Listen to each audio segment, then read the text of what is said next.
Hey guys, what is going on? Morbidale here, all the gear, no idea, and final video of the PC upgrade for the, half a dozen people that have watched my other videos of where I was upgrading the PC. I finally got it all done. So what I'm going to do is I'm basically going to give you, I'm going to probably say the word basically so much, and I do apologise. Just a quick tour of everything. Because it's quite a significant change, and if you hadn't watched my previous videos, the one about 4 or 5 years ago, of when I first did the PC, it's actually changed a considerable amount. I think there's probably the power supply, the case, and the bottom graphics card are probably the original components. Everything else has been swapped out on maybe the CD, the optical drive. Anyway, so. I'm just going to give you the quick tour. So, obviously quite an old power supply, but still absolutely solid. The Corsair HX 750 watt power supply. Now, I did actually do a little bit of looking around. So, if you're doing the new Haswell chipset, the 1150s, some power supplies can be a little bit problematic because the amount of wattage that these things run when they're idle is like stupid. It's like, and sometimes power supplies can maybe struggle to deliver that stable low wattage, but I have been told, and I've actually looked on, someone linked me on the Corsair forum, on the Corsair website, that the HX 750 is Haswell compatible, so don't panic. We still got the old GTX 275, which basically runs to my secondary monitor for when I'm doing all my streaming and everything. MSI GTX 570, that's my main graphics card for all my gaming. That goes to my main monitor, and it also actually goes to my TV screen, so if I'm watching YouTube I can actually move it across, so I don't even actually kind of need a smart TV per se. I can literally, I've got it connected to my PC.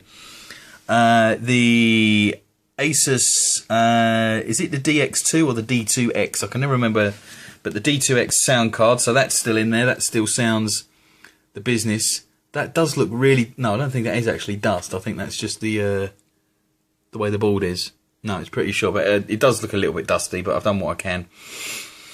So, then we get to the business end. So this is a MSI G45 Gaming motherboard. Obviously on the Haswell chipset, the 1150. I've got 8 gigs of Corsair Dominator RAM. That does actually look pretty cool, but it's a shame you can't properly see it, but never mind. But that's at 2133 megahertz.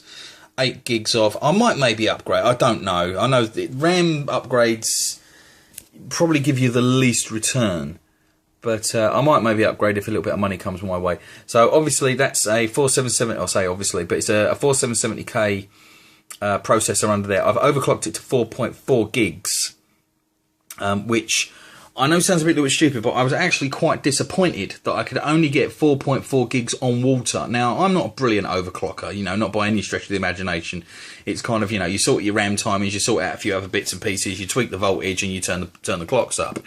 But for me to only get 4.4 on a H105 is a bit annoying. So maybe I just didn't win at the I didn't win in the Silicon Lottery, because I was really looking forward to maybe getting this up to 4, even like as me as a noob, get this up to 4.7, but never the mind. So yeah, so that's about that. So it's a H105. I've got it mounted on the top. Now I've got the rate, I don't know if I've got this the right way, but the fans are blowing that way, so it's blowing the air out of the case. Now it can be, I've got the fan profiles kind of turned down a bit. I don't know if you can see, but there's an arrow there. There you go, there's an arrow, look. And that tells you which way the air is blowing. So it's blowing up through the case, up through the rad, out the top of the case, which I don't know if it's the best way to do, because it is a little bit noisy when it starts.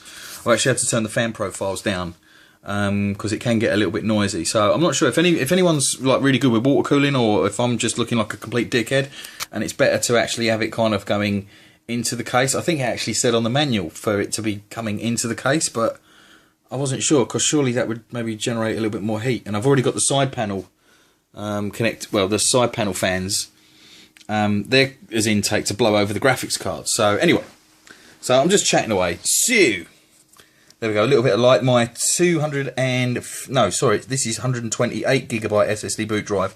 It's an old Crucial M4. Basically got my operating system on there and all my programs and stuff like that. So it boots up really, really quick. This boots up so fast. It boots up faster than... Like, if I turn it on at the mains and then boot it up, it actually boots up faster than what my modem does. So I have to wait for my modem to catch up, to go online, before I can actually start using this thing. It's bonkers. So various hard drives in there. Got the main drive, backup drive, and then another backup drive and a few other bits and pieces. So, right, so that's that. Obviously it's sitting in a... I say of course, but it's still sitting in the old Corsair HAF 932. Is it the 932 or the 930? I can't remember. It's so long ago. So, just the same stuff around the front. The CPU temperature probe, that thing there, the little LCD display, I've actually got that so the sensor is taped to the radiator, because obviously you can't get it down back in where I had it before, sitting at the bottom of the heatsink.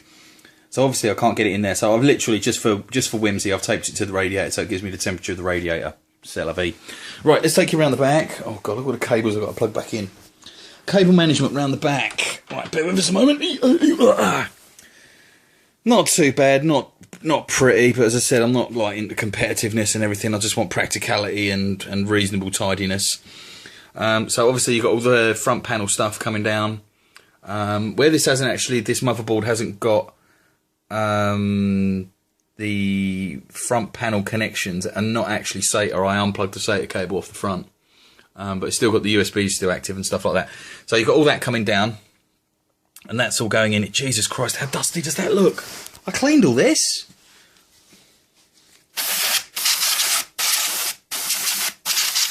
Maybe I should have cleaned it a little bit more, but hey ho. Oh man, that really... Oh man, sorry.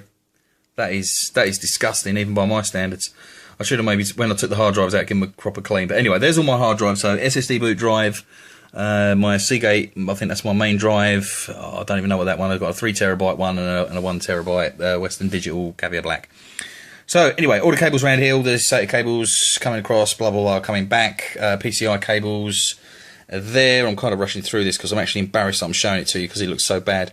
Molex connection, so I've got a power supply. I'm using one of the PCI cables that actually came with a graphics card to go to Molex, but I'm using that to come off the power supply, Molex connection, and then I'm connecting the sound card and the CPU temperature, or what is now the actual RAD temperature probe, but the temperature monitor thing. That cable there that goes up to the DV or the optical drive. So there's your 24 pin. I think in another video I called that the 20 pin. Don't know why. So anyway, I'm going to obviously trim off this plastic and all that. So that's all that. It's neat and tight. You know, as I said, I'm not one of these guys that goes to shows and everything. I just want it tidy and make sure that the airflow's all okay and everything. And I'm actually filming this on my camera phone, believe it or not, because my other camera, the other one you see in my videos, I think this actually works better. Like the unboxing videos, I've got a stupid little handy cam thing that's God knows how many years old. This is actually better. It's, you know, your mobile phone is actually better than like a camera that I bought a few years ago. So that is basically the full rundown of my rig. I know probably no one's going to watch this. That still looks dusty, but it's not. I've given that such a clean.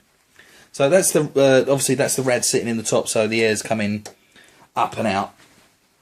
The back connection, you've got your front panel audio connections. Front panel audio.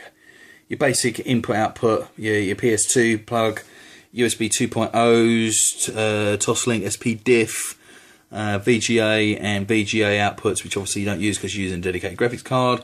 Quite a few USB 3 ports. This super... Right, one thing I'm going to be really, really careful what I say here. I didn't put the MSI running disk in when I plumb this up, right? I didn't run the disk because I don't really want all this funny, weird and wonderful software running. I want to choose what I want to download. So it might have been on the CD, right? But to activate this... Right, the killer, whatever it is, the Ethernet thing is meant to be like really good for gaming and does all this and that, right? If you plug your Ethernet cable in, just dry, it doesn't work. So I had to put in a wireless USB, go to their website, download the program, run it so I could actually connect my Ethernet cable in there. That is bonkers. So anyway, another HDMI cable out, another couple of USB. So it's quite a few USB 3.0s there, which is really, really good. And then obviously the audio and everything. And then I've got my shit set up. So that's the sound card. So I'll basically have my SP2500s running off of there, and then the microphone for my Astros. That is my GTX 570, so that's obviously one connection is going to my monitor, the other one's going to my TV. Then that's the space, and then we've got the GTX 275, which I've just got a DVI. That is DVI. I'm sorry, I'm tripping up. I'm having a complete brain fart. Dust again. Fucking hell. Never mind. And then put a HDMI adapter on it, and that goes onto my streaming monitor, so I can see what's going on. So that is about it. I've waffled on for long enough. God, so I'm really pleased with how it comes out. I'm really glad, really cool upgrade. I can stream a lot better now. So please check me out on Twitch. I do a lot more stuff on Twitch than what I do on YouTube. So it'll be Morbid Owl, or twitch.tv/Morbid Owl.